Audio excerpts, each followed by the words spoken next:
Hello, everyone. My name is Monique Hawks, and for this week's assignment, I chose to take a deep dive into ISTE and its effect on technology leadership. So, the table of contents for this presentation are as follows. The first, we'll talk about ISTE and what it stands for as an organization. Then, we'll talk about their mission and vision, the strategies that move it along, the key initiatives, the standards, and the resources.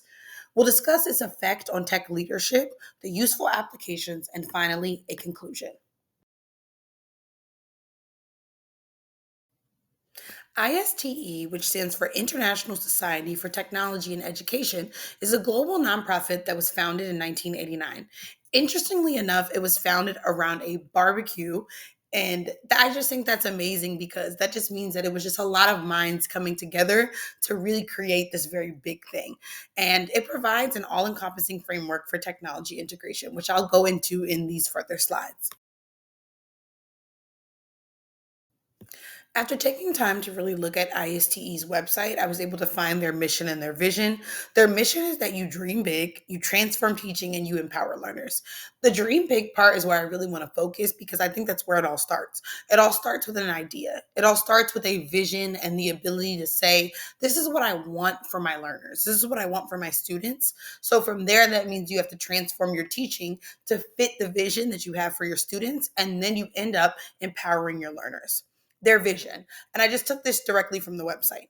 Our vision is that all students engage in transformative learning experiences that spark their imagination and prepare them to thrive in learning and life. That means that the learners are the end result. That is why we're doing all of this, is to ensure that our learners have a realistic experience, an experience that models what they'll have in real life that will allow them to not only survive, but to thrive. A mission and a vision is simply a skeleton. The strategies that an organization uses is really what helps move it along. And the strategies for ISTE are their key initiatives and their standards. And we'll start with their key initiatives. And these are things that we're familiar with. These are terms we're familiar with. These are things we've studied and we understand. Artificial intelligence, or AI, computational thinking, digital citizenship, edtech evaluation and selection, global collaborations, open educational resources, or OER, STEAM, or science, technology, engineering, arts, and math, and finally, teacher preparation. All of these work together because they are what ISTE feels is important. They prioritize these things. That's why they're key initiatives, and they want to make sure that they're included inside of their framework. If I had to identify the meat and the potatoes of ISTE, I would definitely say it's their standards.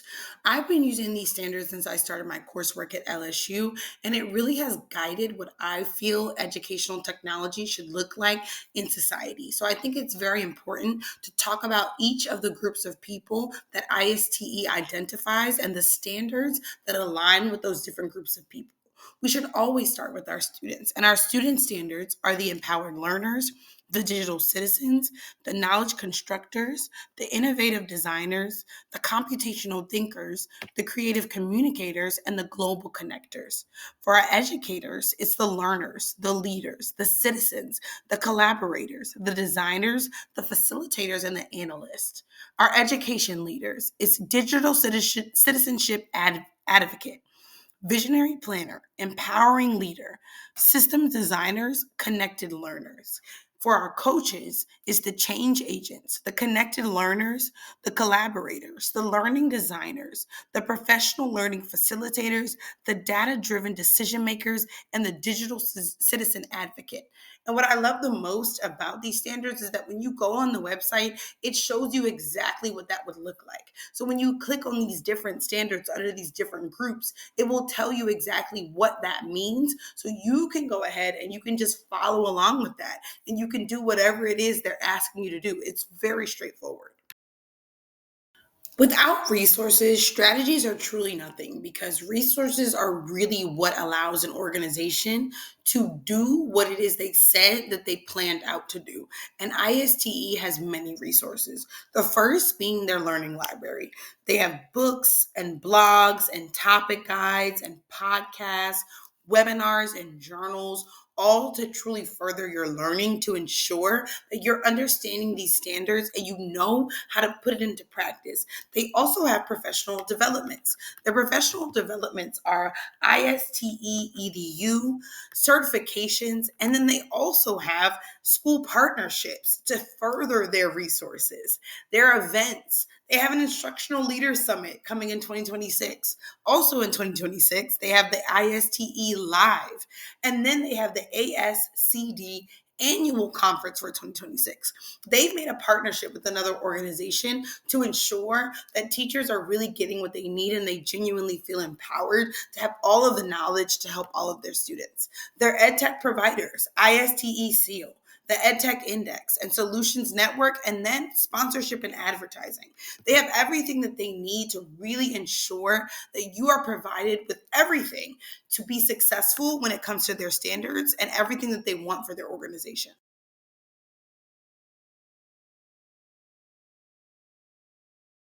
The entire goal of this course is to discuss technology leadership. So it's imperative that we talk about ISTE and how it furthers the agenda of technology leadership. The overarching theme is that ISTE provides teachers with a toolkit to empower themselves and their students. This is the first of its kind for myself, where I have seen that it's not just the students that are prioritized, it's the teachers, it's their coaches, it's administration, it's everyone that has any type of hand in learning and making sure that they have a full understanding of what educational leadership looks like when we integrate technology. To break this down into four deeper points. The first is that the global community makes teaching and learning meaningful. When you feel connected to a community, when you come together for professional developments, when you come together for events, when you come together to the table to collaborate, it makes everything more meaningful because you understand this is more than just me. This is a global thing. And we are all working together to ensure that students feel heard and that they are learning in a proper way. The second, teachers as guides and collaborators. As a former teacher, this truly blows my mind because I've always felt that way, that teachers should be more than just, this is what you're learning today. We are supposed to guide these students. We are supposed to collaborate with these students to ensure that they're ready for the real world, which takes us straight into learners taking charge of their learning. They are the learners. And I love that this course has taught me that, to shift it from students to learners, because that's what they're going to be for the rest of their lives. When they're not students anymore, they're going to be learners. And it's important that they take charge of what's happening to them and what they are partaking in. Finally, humans are creating, dreaming, and changing the world. So on ISTE's website, it basically says that computers and technology are there to free up those things that we would normally have to think of ourselves so that we are able to create, we're able to dream, we're able to change the world, because technology is doing for us what we would have had to do for ourselves, but we now have the time to really just think about how can we change the world. And what I love the most about ISTE is that it brings all four of these groups together: our students, our educators, our education leaders, and our coaches. It brings us all together to achieve the same. As we talk about this on a very micro level, I think about what this could look like for me on a daily basis as an educator. And so I think about this in my own workplace, but I do believe that these could apply to anybody's workplace. So to start with students, they could research a global issue and prepare a presentation. That shows that they're globally connected. They know how to use technology in the right way to show that.